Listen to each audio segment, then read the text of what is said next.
രാഹുൽ ഗാന്ധിയുടെ പിതാവ് രാജീവ് ഗാന്ധി തെരഞ്ഞെടുപ്പ് നയിച്ചപ്പോൾ 400 സീറ്റ് വരെ നേടാൻ കഴിഞ്ഞു. പക്ഷേ ഈ രാജീവ് ഗാന്ധിയുടെ മകൻ രാഹുൽ ഗാന്ധി തെരഞ്ഞെടുപ്പ് നയിച്ചപ്പോൾ ഏറ്റവും അധികം സീറ്റ് ലഭിച്ചത് 99 സീറ്റാണ്. അപ്പോൾ 400 നേടിയ അച്ഛൻ്റെ മകൻ നേടിയത് 99. ഈ 99 സീറ്റ് നേടിയപ്പോൾ തന്നെ ഇന്ത്യയിലെ ജനങ്ങൾക്ക് സ്വസ്ഥത നഷ്ടപ്പെട്ടിരിക്കുകയാണ്. ഈ രാഹുൽ ഗാന്ധിയുടെ വിചാരം 99 സീറ്റ് നേടിയപ്പോൾ തന്നെ ഇന്ത്യയിലെ ജനങ്ങൾ പ്രധാനമന്ത്രിയുടെ കസേരയിൽ ഇരുത്തി എന്നൊരു അഹങ്കാരം അദ്ദേഹത്തിൻ്റെ സംസാരത്തിലുണ്ട്, അദ്ദേഹത്തിൻ്റെ പ്രവൃത്തികളിലുണ്ട്. അതാണ് നാം കുറച്ചു നാളുകളായി കാണുന്നത്. പക്ഷേ ഈ ബുദ്ധിക്ക് കുറവുള്ള മനുഷ്യൻ ഇപ്പോഴും തിരിച്ചറിയുന്നില്ല 99 സീറ്റ് ഒരു സംഖ്യയല്ല.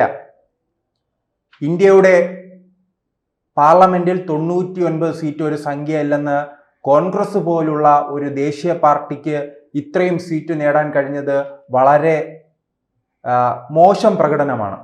പക്ഷെ ആ മോശം പ്രകടനം എന്തോ മികച്ച പ്രകടനം. താൻ കന്യാകുമാരി മുതൽ അങ്ങ് കാശ്മീർ വരെ നടന്നു നേടിയ 99 സീറ്റ് വെച്ച് അദ്ദേഹം അവിടെ കോമാളിത്തരങ്ങൾ നടത്തുകയാണ്. അതോടൊപ്പം തന്നെ പാർലമെന്റ് സ്തംഭിപ്പിക്കുകയാണ്. ഇപ്പോൾ പുറത്തിറങ്ങാൻ കഴിയാത്തൊരവസ്ഥയിലേക്കാണ് പാർലമെന്റിലെ ഭരണപക്ഷത്തെ അംഗങ്ങൾ ഉള്ളത്. പണ്ട് പല രാഷ്ട്രീയ നീക്കങ്ങളും നാം കണ്ടിരിക്കും. അഴിമതി ആരോപണങ്ങൾ ഉയർന്ന പശ്ചാത്തലത്തിൽ പ്രതിപക്ഷ പാർട്ടികളുടെ സമരങ്ങൾ ഉണ്ടാകും. അങ്ങനെ സമരങ്ങൾ ഉണ്ടാകുമ്പോൾ പുറത്തിറങ്ങാൻ ബുദ്ധിമുട്ടുള്ളത് നാം കണ്ടിട്ടുണ്ട്. കേരളത്തിൽ പണ്ട് സോളാർ സമരകാലത്ത് ഉമ്മൻചാണ്ടിക്കെതിരെ വലിയ രീതിയിൽ പ്രതിഷേധമുണ്ടായിരുന്നു. അന്ന് ഉമ്മൻചാണ്ടിയെ പുറത്തിറങ്ങാൻ സമ്മതിക്കാത്ത രീതിയിൽ കമ്മ്യൂണിസ്റ്റ് പാർട്ടിയും അവരുടെ പ്രധാന ഘടകകക്ഷികളും സമരത്തിൽ ഏർപ്പെടുന്നത് നാം കണ്ടിട്ടുണ്ട്. നിലവിലെ സാഹചര്യത്തിൽ അങ്ങനെ അഴിമതി കൊണ്ടല്ല, ഈ പക്വതയില്ലാത്ത കോമാളിയായ രാഹുൽ ഗാന്ധിയുടെ മണ്ടത്തനങ്ങളും വികൃതികളും കുസൃതികളും കൊണ്ടാണ് പ്രതിപക്ഷ അംഗങ്ങൾക്ക് പുറത്തിറങ്ങാൻ കഴിയാത്തത്. ഒരാഴ്ച മുമ്പ് നാം കണ്ടിരുന്നു പാർലമെന്റിന്റെ സഭാ കവാടത്തിൽ ഈ രാഹുൽ ഗാന്ധിയും കുറച്ച് കേരളത്തിൽ നിന്നുള്ള എംപിമാരും അവിടെ സമരം ചെയ്യുന്നു. അതുവഴി കേന്ദ്രമന്ത്രിയായിരുന്ന മുൻ കോൺഗ്രസ് നേതാവായിരുന്ന ബിട്ടു നടന്നു പോകുമ്പോൾ ഇവർ സമരം ചെയ്യുകയാണെങ്കിൽ സമരം ചെയ്യുക, മുദ്രാവാക്യം വിളിക്കുകയാണെങ്കിൽ മുദ്രാവാക്യം വിളിക്കുക. പക്ഷേ ഉത്തരേന്ത്യൻ രാഷ്ട്രീയത്തിൽ ഉത്തരേന്ത്യക്കാർ കളിയാക്കി വിളിക്കുന്ന ഒരു പേരുണ്ടല്ലോ, പപ്പു ഗാന്ധി. ഈ പപ്പുവായ രാഹുൽ ഗാന്ധി ഈ ബിട്ടുവിനെ തടയുകയാണ്. തടഞ്ഞിട്ട് പറയുകയാണ്, നിങ്ങൾ വഞ്ചകനാണ്. അതെന്തിനാണ്? ഇദ്ദേഹത്തിന്റെ വില മനസ്സിലാക്കുന്നില്ല. ഇന്ത്യയിലെ ലോകത്തിലെ തന്നെ ഏറ്റവും പ്രധാനപ്പെട്ട ജനാധിപത്യ രാജ്യത്തിലെ ഒരു പ്രതിപക്ഷ നേതാവാണ് ഒരു കലിങ്കിലിരുന്ന്. പണ്ട് നാം കണ്ടിട്ടുണ്ട് ചില നാട്ടിലെ ഗുണ്ടകൾ കലിങ്കിലിരുന്ന് വഴിയെ പോകുന്നവരെ വെല്ലുവിളിക്കുകയും അവരെ കളിയാക്കുന്നതെല്ലാം കണ്ടിട്ടുണ്ട്. അത്തരത്തിലൊരു ദയനീയമായ കാഴ്ചയായിരുന്നു പാർലമെന്റിൽ അന്ന് കണ്ടത്. ബിട്ടുവിനെ വിളിക്കുകയാണ് വഞ്ചകൻ, നമ്മുടെ പാർട്ടിയിൽ നിന്ന് നമ്മെ ചതിച്ച വഞ്ചകനാണെന്ന്. അത് അവിടെ അവസാനിക്കുന്നില്ല. പിന്നെ പാർലമെന്റിൽ നമുക്കറിയാം ഇദ്ദേഹത്തിന്റെ വിഡ്ഢിത്തനങ്ങൾ. ഇപ്പോൾ ഏറ്റവും അവസാനം വന്നിരിക്കുന്നത് അശ്വിനി വൈഷ്ണവ് അടക്കമുള്ള പ്രമുഖരായ നേതാക്കൾ മാധ്യമ പ്രവർത്തകരോട് പാർലമെന്റിന് മുന്നിൽ നിന്ന് സംസാരിക്കുമ്പോൾ ഇദ്ദേഹം ഈ മോഹൻലാലിന്റെ ഒരു പഴയ സിനിമയുണ്ടല്ലോ, കൊച്ചിൻ ഹനീഫയുമുള്ള ആ സിനിമ പോലെ ഇദ്ദേഹവും കുറച്ച് ഗുണ്ടകളും നടന്നു വരികയാണ്. ഗുണ്ടകളെ പോലെ എംപിമാർ നടന്നു വരുന്നു. മാധ്യമ പ്രവർത്തകരോട് സംസാരിച്ചു നിൽക്കുന്ന അശ്വിനി വൈഷ്ണവിന്റെ മുന്നിൽ കയറി നിന്ന് സംസാരിക്കുകയാണ്. ഇദ്ദേഹം പ്രതിപക്ഷ നേതാവാണോ കീലേരി അച്ചുവാണോ എന്ന് നാം സംശയിച്ചു പോകും. ആ രീതിയിലാണ് ഈ രാഹുൽ ഗാന്ധിയുടെ പ്രവർത്തനം. ഇദ്ദേഹത്തിന് ഉപദേശം, ഈ ഗുണ്ടാ ഉപദേശങ്ങൾ നൽകുന്നത് ആരാണ്? KC വേണുഗോപാലാണോ അതോ കൊടിക്കുന്നിൽ സുരേഷാണോ? എന്തായാലും ഇവരുടെ ഉപദേശം കൊണ്ട് ഇപ്പോഴും പല കേരളത്തിലെ മാധ്യമങ്ങളും പറയുകയാണ്, രാഹുൽ ഗാന്ധി 206 സീറ്റായിരുന്നു അന്ന് മൻമോഹൻ സിംഗ് പാർട്ടിയെ നയിച്ചിരുന്നപ്പോൾ 2009 തെരഞ്ഞെടുപ്പിൽ കോൺഗ്രസ് നേടിയത് 206 സീറ്റായിരുന്നു. ആ 206 സീറ്റിൽ നിന്നും കോൺഗ്രസ് പിന്നെ എത്തിയതോ 44. ഇപ്പോൾ കോൺഗ്രസിന് വേണ്ടി സംസാരിക്കുന്ന ജമാഅത്തെ ഇസ്ലാമിയുടെ ചാനലുകളും ജമാഅത്തെ ഇസ്ലാമി അനുഭാവികളും അതോടൊപ്പം തന്നെ കോൺഗ്രസ് അനുഭാവികളും നെഹ്റു കുടുംബത്തിന് അടിമപ്പെട്ട് ജീവിക്കുന്ന കോൺഗ്രസിന്റെ എംപിമാരും പറഞ്ഞു നടക്കുകയാണ്, രാഹുൽ ഗാന്ധി 44 സീറ്റ് നേടി, പിന്നീട് അത് 52ആയി വർദ്ധിപ്പിച്ചു. ഇപ്പോൾ ആ 52ന് 99ആയി. അടുത്ത തെരഞ്ഞെടുപ്പിൽ അത് 150 ആകും. 150 കഴിഞ്ഞാൽ അത് 200-ലാകും. അപ്പോൾ രാഹുൽ ഗാന്ധി പ്രധാനമന്ത്രിയാകുമെന്നാണ്. യുവ നേതാവായി ആരംഭിച്ചതാണ്. ഇനി ഒരു 10 വർഷം കഴിയുമ്പോൾ അദ്ദേഹത്തിന്റെ പ്രായം എത്രയാണ്? 65ആണ്. നരേന്ദ്രമോദി വരെ ഇവിടെ 62ാമത്തെ വയസ്സിൽ പ്രധാനമന്ത്രിയായി. അങ്ങനെ വലിയ ഇന്ത്യയെ രക്ഷിക്കാൻ നടക്കുന്ന യുവാവാണ്. 62ാമത്തെയും ഇവർ പറയുന്ന കണക്കനുസരിച്ചാണെങ്കിൽ ഇനി 65 വയസ്സ് വരെ കാത്തിരിക്കണം ഇന്ത്യയുടെ ഭാവി പ്രധാനമന്ത്രിക്ക്. അപ്പോഴേക്കും BJP പുതിയ നേതാക്കളെ വളർത്തിക്കൊണ്ടുവരും. അത് യോഗി ആയിരിക്കാം, അതോടൊപ്പം തന്നെ ഫട്നാവിസ് ആയിരിക്കാം, ചിലപ്പോൾ കേരളത്തിൽ നിന്ന് തന്നെ ഏതെങ്കിലും യുവ നേതാക്കളെ അവർ വളർത്തിക്കൊണ്ടുവരാം. ആ രീതിയിലേക്കുള്ള സംഘടനാ സംവിധാനമാണല്ലോ BJP ഓരോ വർഷവും കാഴ്ചവെക്കുന്നത്. ഇപ്പോൾ ഏറ്റവും അവസാനം നമുക്ക് തന്നെ അറിയാത്തൊരു പേരായിരുന്നല്ലോ പുതിയ പ്രസിഡന്റായി BJP മുന്നോട്ട് വെച്ചത്. അങ്ങനെ ഓരോ കാലഘട്ടത്തിലും ജനങ്ങൾക്ക് മുന്നിൽ പുതിയ നേതാക്കളെയാണ് BJP മുന്നോട്ട് വയ്ക്കുന്നത്. പക്ഷെ ഒരു രാഹുൽ ഗാന്ധി ഉണ്ട്, എല്ലാ തെരഞ്ഞെടുപ്പിലും തോൽക്കാനായ ഒരു രാഹുൽ ഗാന്ധി.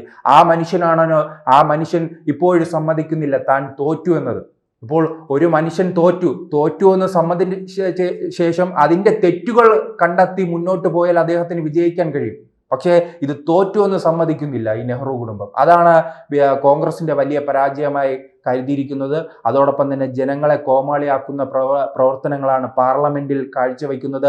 വരുന്നതോ ഇടക്കാലത്ത് 2000 ഇദ്ദേഹം ആദ്യമായി തെരഞ്ഞെടുപ്പിൽ മത്സരിക്കുന്നത് 2004-ലാണ്.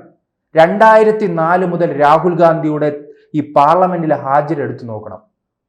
40%, 45%, 50%. ഒരു തവണ പോലും ഇദ്ദേഹം ഒരു 70-80% പോലും ഹാജരില്ലാത്ത ഒരു മോശം ജനപ്രതിനിധിയാണ്. സ്വന്തം മണ്ഡലത്തിൽ ഏറ്റവും മോശം പ്രവർത്തനങ്ങൾ കാഴ്ചവെക്കുന്ന മനുഷ്യനാണ് ഈ പ്രധാനമന്ത്രി മോഹവുമായി നടക്കുന്നത്. പല നേതാക്കളും നാം പരിശോധിച്ച് നോക്കൂ. അതിന് ഏറ്റവും ഉദാഹരണം മാണി ഉൾപ്പെടെയുള്ള കേരളത്തിൽ തന്നെ എത്ര നേതാക്കളുണ്ട്? മാണി, ഉമ്മൻചാണ്ടി, അതോടൊപ്പം തന്നെ പല നേതാക്കളുമുണ്ട്. അവർ വലിയ സ്ഥാനങ്ങളിലേക്ക് എത്തുമ്പോഴും അവരുടെ സ്വന്തം മണ്ഡലങ്ങളിൽ അവർ വികസന പ്രവർത്തനങ്ങൾ കൊണ്ടുവരാൻ വലിയ ശ്രമം നടത്തും. അങ്ങനെ ഒരു വികസന പ്രവർത്തനങ്ങൾ കൊണ്ടുവരാൻ രാഹുൽ ഗാന്ധി ഒരു കാലത്തും ശ്രമിച്ചിട്ടില്ല. അതുകൊണ്ട് തന്നെയാണ് അവർ 2019 തെരഞ്ഞെടുപ്പിൽ അമേഠിയിൽ നിന്നും ഇദ്ദേഹത്തെ തോൽപ്പിച്ച് വയനാടൻ ചുരത്തിലേക്ക്, ആ കാട്ടിലേക്ക് ഭയപ്പെടുത്തി വിട്ടത്. വയനാട് നല്ല വികസനമുള്ള സ്ഥലമാണ്. പക്ഷേ അമേഠി പോലുള്ള ഒരു സ്ഥലത്ത് നിന്നും ഇദ്ദേഹം എന്തുകൊണ്ട് വയനാട്ടിൽ മത്സരിക്കാൻ വന്നു? വയനാട്ടിൽ മത്സരിക്കാൻ വന്നു എന്ന് പറയുമ്പോൾ അവിടുത്തെ രാഷ്ട്രീയം നമുക്കറിയാമല്ലോ. വയനാട് മണ്ഡലം എന്ന് പറയുമ്പോഴും വയനാട്ടിലെ 3 നിയമസഭാ മണ്ഡലങ്ങൾ മാത്രമേ ഉള്ളൂ. ബാക്കി അതിൽ വരുന്ന പല പ്രദേശങ്ങളും മലപ്പുറത്തിന്റെ ഭാഗമാണ്. അങ്ങനെ മലപ്പുറത്തിന്റെ ലോക്സഭാ മണ്ഡലത്തിലാണ് രാഹുൽ ഗാന്ധി വിജയിക്കുന്നത്. അത് എന്തുകൊണ്ടാണ്? മുസ്ലിം ലീഗിന്റെ സംഘടനാ സംവിധാനം കൊണ്ട്, അല്ലാതെ ജനങ്ങളുടെ വോട്ട് വാങ്ങി അമേഠിയിൽ ഇദ്ദേഹത്തിന് ജയിക്കാൻ കഴിഞ്ഞു. 2004 മുതലുള്ള തെരഞ്ഞെടുപ്പിൽ അദ്ദേഹം തുടർച്ചയായി അവിടെ മത്സരിച്ച് വിജയിച്ചു വന്നു. പക്ഷെ വികസനം കൊണ്ടുവരാൻ രാഹുൽ ഗാന്ധിക്ക് കഴിയാത്തത് കൊണ്ടായിരുന്നു അവിടുത്തെ ജനങ്ങൾ 2019 തെരഞ്ഞെടുപ്പിൽ ദയനീയമായി അദ്ദേഹത്തെ പരാജയപ്പെടുത്തി. പിന്നീട് അദ്ദേഹം ആ മണ്ഡലത്തിലേക്ക് പോയില്ല.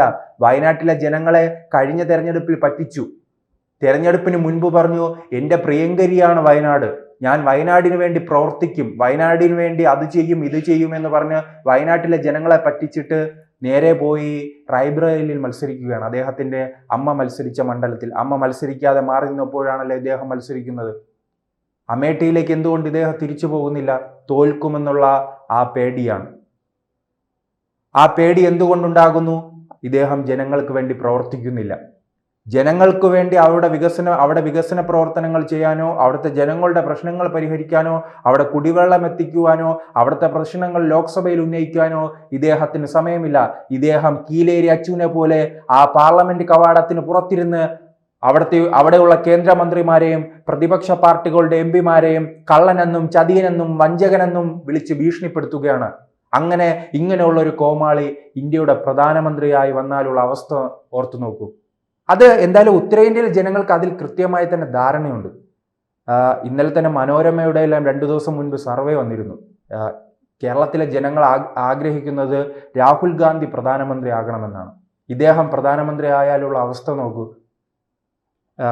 ഈ ലോക്സഭയിൽ എത്തില്ല. ലോക്സഭയിൽ എത്താനുള്ള സാധ്യത അദ്ദേഹം കണക്ക് പരിശോധിച്ചാൽ മതി. 2004 മുതൽ ഈ 2020 വരെയുള്ള കണക്കുകൾ പരിശോധിക്കൂ. എത്ര ദിവസം രാഹുൽ ഗാന്ധി പാർലമെന്റിൽ എത്തിയിട്ടുണ്ട്, അവിടെ ആ സ്വന്തം മണ്ഡലത്തിന് വേണ്ടി പ്രശ്നങ്ങൾ ഉന്നയിച്ചിട്ടുണ്ടെന്ന കണക്ക് പരിശോധിച്ചാൽ മതി.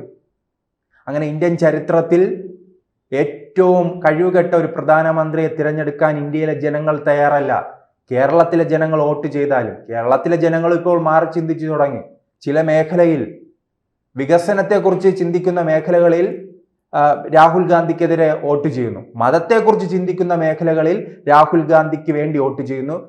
അത് കൃത്യമാണ്. വികസനത്തെക്കുറിച്ച് ചിന്തിക്കുന്ന മേഖലകളിൽ അവർ രാഹുൽ ഗാന്ധിക്ക് വോട്ട് ചെയ്യില്ല. മതത്തെക്കുറിച്ച് ചിന്തിക്കുന്ന മേഖലകളിൽ രാഹുൽ ഗാന്ധിക്ക് വോട്ട് ലഭിക്കുന്നു. അതുകൊണ്ടാണ് കേരളത്തിൽ രാഹുൽ ഗാന്ധിക്കും കോൺഗ്രസിനും വിജയിക്കാൻ കഴിഞ്ഞത്. പക്ഷെ ആ പരിപാടിയെല്ലാം ഉത്തരേന്ത്യയിൽ നടക്കില്ല. കേരളത്തിലെ ജനങ്ങളും ഇപ്പോൾ ചിന്തിക്കുകയാണ്. അത് നാം പല മണ്ഡലങ്ങളിലും കണ്ടു. തിരുവനന്തപുരത്ത് കണ്ടു, ആറ്റിങ്ങൽ കണ്ടു, തൃശ്ശൂർ കണ്ടു, അതോടൊപ്പം തന്നെ പാലക്കാട് കണ്ടു, ആലപ്പുഴയിൽ കണ്ടു. അങ്ങനെ കേരളത്തിന്റെ വിവിധ പ്രദേശങ്ങളിൽ മതത്തിനതീതമായ വികസനത്തെക്കുറിച്ച് ചിന്തിക്കുന്നവർ ഉള്ള പ്രദേശങ്ങളിൽ, ഭൂരിപക്ഷമുള്ള പ്രദേശങ്ങളിൽ ഇപ്പോൾ നരേന്ദ്രമോദിക്ക് വോട്ട് ലഭിക്കുന്നുണ്ട്. രാഹുൽ ഗാന്ധിയുടെ പഴയ സ്വാധീനം ഇപ്പോൾ ഇടിഞ്ഞു വരികയാണ്.